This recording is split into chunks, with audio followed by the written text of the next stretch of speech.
Hi! For those of you who are new, my name is Ronke and I love to talk about making moves both geographically and professionally. A couple of months ago, I uploaded 2 videos about odd opportunities. And in one of the videos, I talked about the importance of transferable skills. Transferable skills are skills that apply across different job functions or different roles. And so when you focus more on the transferable skill versus the title, that's to your benefit because the transferable skill can go anywhere with you. The title might not transfer as easily. Some examples of transferable skills are things such as project management, coding, and public speaking. Now, public speaking in particular happens to be something that a lot of people struggle with, right? I saw a statistic that said about 75% of the population is afraid of public speaking. Now, for some people that have a fear of public speaking, that may be because truly they are afraid of speaking in front of large audiences, whereas for some other people, it can be a factor of not having learned public speaking skills. So in today's video, I'll be sharing some tips for public speaking that I've learned along the way and that have been very helpful to me. Number 1, map out everything you are going to say. There's something called the gift of gab, and essentially what that is there are some people who they can just do it. Like, they can just get on the stage, they can just talk, and they'll be fine. Now, every once in a while, that works out for me, but more often than not, I still prepare anyway. If you know that you're going to be speaking in front of any sort of audience ahead of time, whether it's to fellow students, whether it's to your coworkers, as much as you can map out what you need to say ahead of time is to your benefit, because you have bullets or at least some kind of talking points that can help jog your memory in case you forget something. For me, what this means is that I actually map out all of my vlogs. This helps me to hit my key points and to make sure that my video flows. The second tip, which is related to the first, is to rehearse as much as you possibly can. Now, if the public speaking activity you'll be engaging in involves other people, then of course this means that you should also rehearse with those people.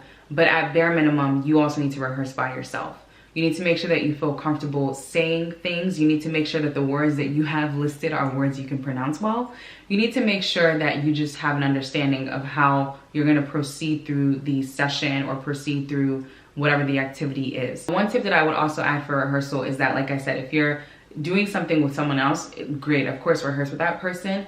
But even if not, you can ask someone to listen in to hear you speak, or you can also record yourself. Most of us nowadays have smartphones that have recording functions in them. So this is definitely a great opportunity for you to record yourself and listen back to the playback and see how it sounds. The third tip is to be comfortable. Now, when I talk about be comfortable in terms of what you're wearing, be comfortable in terms of how you're sitting, how you're standing, how you're speaking. You want to make sure that you are as comfortable as possible, because if you are not, it is going to show.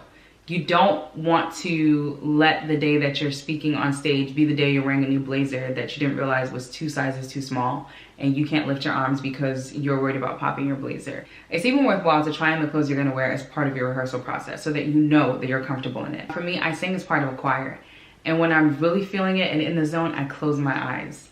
However, your girl also does not have the best balance.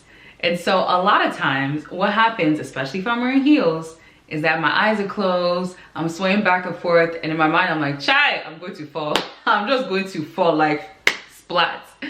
So I've had to learn over time to either not wear heels, keep my eyes open, or just try to be a little bit more stable in how I'm standing. But you want to be comfortable. Don't put yourself in a position where you're speaking and you're wearing something that you have not worn before, or you're standing or sitting in a way that is not comfortable and then you end up falling or you just look uncomfortable. Another thing to keep in mind for public speaking is to know your audience. Now, knowing your audience doesn't mean that you need to know each person by name, but you need to have an idea of what the audience is there for. Most times, public speaking is an opportunity to add value, right? And so you can either add value by giving people new information or changing their perspective about something.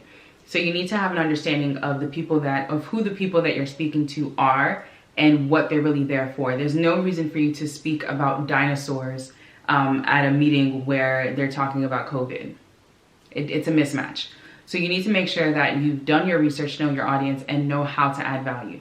And the truth is, you're not always gonna add value to every single person. But if that is your intention going in, then yes, you probably can add value to at least 1 or 2 people. When I was an undergrad, I had a specific presentation that I was supposed to give to multiple student groups, students, whatever the case might be. And even though the general presentation remained the same, I always knew how to tailor it to the audience that I was speaking to. Because what one audience will need is going to be different than what another audience would need. And so that's very key to public speaking. You have to know how to tailor your messaging. You have to even know how to tailor your words. You know, how you would speak to elementary schoolers is a lot different than how you might speak to C-suite executives. So you need to make sure that you can tailor your words, your messaging appropriately. And the last thing for public speaking is to engage with your audience. Now, let's be real. Most times when people speak in public, you have a lot of people that are heads down in their phone, not paying attention. You might even have some people that are flat out knocked out. But it is important to try to engage with people. I think for me in particular, I found that when I can engage with someone in the audience, it gives me a little bit more confidence as I'm doing my speaking or as I'm doing whatever it is that I'm doing. And so a good way to do this is literally scan the audience and try to see if you can find 1 or 2 people that actually look like they care about what you're saying. For me, if I know the person in the past, what I would do is I would call them out and say, "Oh yeah, girl, I see you paying attention to me. Thank you." Or, "Yeah, girl, I see you nodding your head at something I just said that makes sense. Thank you." You know, you want to think about different ways to be able to make that connection. And you don't necessarily have to call the person out or say, "Hey, I see girl in 3B looking at me and nodding." You don't necessarily have to do that, but try your best to engage with the audience. And, you know, engaging with the audience isn't just merely looking at them, but you can also engage with them through a question, right? You can ask them a question that maybe even you don't know the answer to, or you can ask them a question that you want to actually get audience feedback or perspective on, right? Something that might be more of a debate type of question as opposed to like a yes or no. Now, the thing about public speaking, once again, is that it is a skill. It is something you have to learn. It is something you have to work on. It is something you continue to develop over time. For those people who are still in school, a lot of undergrad institutions do offer public speaking courses that you can take to meet some sort of elective. Aside from that, you know, being involved in a student organization and being on the leadership and having to lead, whether they're general body meetings or special events, that is an opportunity for you to work on your public speaking skills. There are also, you know, some professional organizations such as Toastmasters, and Toastmasters is really focusing on public speaking. Like, that's essentially what it is. It's a professional organization that's national, and they have local chapters that you can get involved with. And then, you know, in some organizations, there might be some other opportunities as well besides a Toastmasters. Public speaking is one of those key skills that everyone needs to have. Whether you're a student in undergrad, a C-suite executive, a team lead, or even a small business owner, it is important to be able to communicate your message to people and to provide value. So I would encourage everyone to find those opportunities that you can use to either gain public speaking skills or refine what you currently already have. If you have any tips or tricks that you've also learned about public speaking, please put them down in the comments.